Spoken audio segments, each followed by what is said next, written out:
The talking stage is not a phase of dating. It is a trap, and millions of people are stuck in it right now, texting someone daily, investing emotionally, waiting for something to become official, while the other person keeps every option open. Today, we're talking about why this is happening, who benefits from it, and how to get out of it without losing yourself in the process. You talk every day. You know what time they wake up. You know what stresses them out at work. You know their sense of humor, their opinions, their weekend plans. You've probably met some of their friends. You think about them more than you'd like to admit. But are you together? No. Are you just friends? Also no. You are in the talking stage. And if you've been there for more than a few weeks, I want to have an honest conversation with you today about what that actually means, why it's costing you more than you realize, and what to do about it. Let's start with what the talking stage actually is, because I think a lot of people accept it without ever questioning it. Before we begin, please subscribe to ensure that you never miss out on any of my videos. The talking stage, for anyone somehow unfamiliar, is the period between first contact and an official relationship. You're texting constantly. You're spending time together. There's clear romantic interest on at least one side, often both, but nothing is defined. No conversation has happened. No one has said, "What are we?" You are, in the language of modern dating, just talking. And on the surface, that sounds reasonable. Getting to know someone before committing to them. That makes sense. That's a good thing. Nobody is arguing that you should skip the getting to know you phase and go straight to a relationship. The problem is that the talking stage, as it has evolved, is not really about getting to know someone.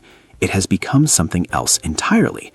It has become a structure that allows one or both people to receive the emotional benefits of a relationship, the daily contact, the attention, the intimacy, the feeling of being chosen, without taking on any of the responsibilities or vulnerabilities of one.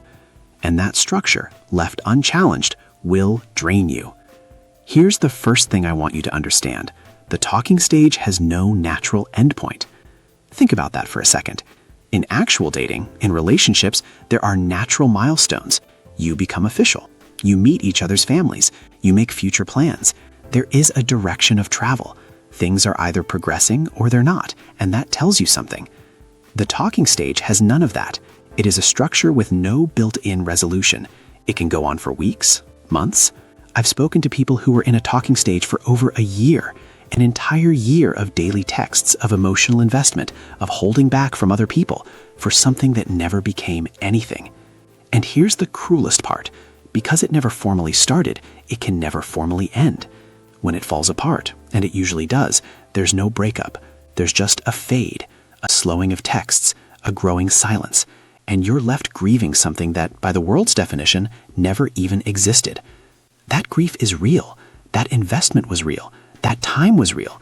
But because the thing itself was never named, you're expected to just move on quietly, without the closure, without the acknowledgement, without even the language to explain to people what you lost. This is not a minor inconvenience. This is a structural problem with how modern dating operates. And if you've been through it, you know exactly what I mean. Now, I want to talk about something that doesn't get said enough. The talking stage is not neutral. It almost always benefits one person more than the other. Think about who typically pushes to keep things undefined. It is the person with more options, the person who is less emotionally invested, the person who has the most to gain from keeping things open, because keeping things open means they lose nothing if something better comes along, while continuing to receive all the attention and emotional intimacy that comes from the person who is invested. This is not always malicious. In many cases, the person keeping things undefined isn't doing it out of calculated cruelty. They genuinely might not know what they want. They might be conflict avoidant. They might tell themselves they're just taking things slow. But the effect is the same regardless of the intention. One person is waiting, and the other person is comfortable with the waiting. And here's what nobody tells you about being the person who's waiting. Every day you spend in the talking stage without clarity, you are making a choice. Not consciously maybe, not happily, but a choice nonetheless. You are choosing to remain available to someone who hasn't chosen you yet. You are choosing to hold your own life in a kind of suspension, not fully single, not fully with someone, while that person decides at their own pace whether you're worth committing to. That is an enormous amount of power to give someone who hasn't earned it. Let me talk about what the talking stage actually costs, because I don't think most people add it up until after it's over. The most obvious cost is time. Time you spent investing in something that didn't become what you hoped. Time that passed while you were not open to other people, other possibilities, other connections. Weeks or months of your life spent in emotional limbo while the other person remained functionally free. But the less obvious cost is what it does to your self-perception. Here's what happens to people who spend extended time in talking stages that go nowhere. They start to internalize the ambiguity. They start to ask themselves, why won't this person commit? And in the absence of an honest answer, because these things rarely end with honesty, they start to generate their own. Maybe I'm not enough. Maybe I need to be more patient. Maybe if I pull back slightly, if I'm a little less available, if I just wait a little longer, maybe then they'll decide I'm worth it. And so you start managing yourself, shrinking slightly, calculating your moves in a way you never did at the beginning.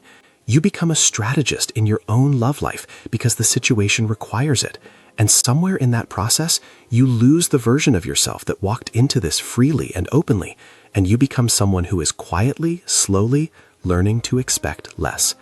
That is the real cost of the talking stage. Not just the time, the version of yourself you trade away while you're waiting for someone to make up their mind about you. Now, here's where I want to offer something more than just an analysis of the problem, because naming what's wrong isn't enough. You need something to do with this. So let me give you a framework. I call it the 3-month rule, though the timeline is less important than the principle behind it. The principle is this: a talking stage should have a purpose and a limit. It should be a genuine getting to know you period with a natural direction of travel. And if after a reasonable amount of time, somewhere in the range of 6 to 12 weeks of genuine, consistent mutual investment, there has been no movement toward definition, that is your information. Not a reason to panic, not a reason to issue an ultimatum out of fear, but information. Information that tells you this person either doesn't know what they want, doesn't want what you want, or isn't in a place to give you what you're looking for. And all three of those things are worth knowing, because all three of them tell you something about whether this is the right situation for you. The conversation itself doesn't have to be dramatic. It doesn't have to be an ultimatum or a confrontation. It can be as simple as, I enjoy what we have and I want to be honest about what I'm looking for. I'm not interested in keeping things undefined indefinitely. I'd like to know if we're moving towards something. That's it. Calm, clear, without desperation. And here is the most important thing I can tell you about that conversation. The way someone responds to it will tell you everything you need to know. Someone who is genuinely interested in you, who sees a future with you, will not be frightened off by clarity. They might need a moment, they might want to think about it, but they won't disappear. They won't punish you for asking. They won't suddenly become cold. The people who disappear when you ask for clarity were never going to give you what you wanted. They were just comfortable with the arrangement as it was, and you leaving that arrangement, even if it hurts, is not a loss. It is you reclaiming the time and energy you were spending on someone who wasn't willing to invest. I also want to address something that comes up every time this conversation happens, because I've seen it in the comments and I've heard it from people I've spoken with, and it's this. But you can't rush things. Love takes time. If you push for definition too early, you'll scare them off. And I want to take that seriously, because there's a version of it that's true. Yes, not every connection moves at the same pace. Yes, some people need more time than others. Yes, forcing a label before something is ready can feel premature. But there's a difference between letting something develop naturally and indefinitely tolerating ambiguity out of fear that asking for clarity will end things. Here's the question I want you to sit with. If asking this person where things stand would scare them off, what exactly are you trying not to scare them away from? A situation where you don't know where you stand? A situation where you are emotionally invested while they remain conveniently uncommitted? That is not a relationship worth protecting. That is a comfort zone worth leaving. Clarity is not an enemy of connection. Clarity is the foundation of real connection. The right person will not run from it. The wrong person will. And that is a gift, not a loss, because now you know. And knowing, even when it hurts, is always better than waiting. So what does the alternative look like? What does it look like to date in a way that doesn't leave you stranded in an endless talking stage? It starts with knowing what you want before you start. Not rigidly, not as a checklist, but having a quiet, honest sense of what you're actually looking for. A genuine relationship, something intentional, something with direction, and not abandoning that the moment someone interesting comes along. It means being willing to show that intention early, not desperately, not by declaring your feelings on a second date, but by dating like someone who values their own time, by not making yourself infinitely available to someone who hasn't made any kind of commitment, by being warm and open and interested, and also grounded enough in yourself that you don't fold the moment someone shows you attention. It means having the conversation before you desperately need to have it, before you're 3 months in and emotionally tangled and terrified of the answer, early enough that it feels like a confident preference rather than a frightened ultimatum. And it means being willing to walk away from situations that aren't moving. Not angrily, not dramatically, but with the quiet understanding that your time is valuable, your emotional investment is valuable, and there are people out there who will recognize that, who will choose you clearly and without hesitation, and those are the people worth waiting for. The talking stage, as modern dating has constructed it, is not inevitable. It is a choice, and like most choices, it benefits the person who thought about it most clearly. If you go into every new connection without a clear sense of what you want and without the willingness to eventually ask for it, you will find yourself in talking stages, repeatedly, with different people, waiting for someone to decide that you're worth the commitment they've been indefinitely withholding.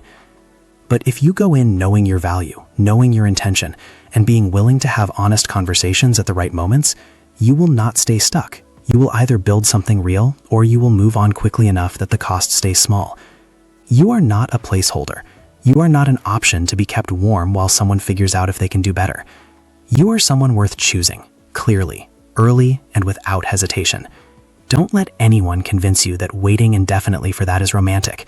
It isn't. It's just waiting. That's Love Decoded. Drop a comment below. Are you in a talking stage right now, or have you been in one that went nowhere? Tell me what happened.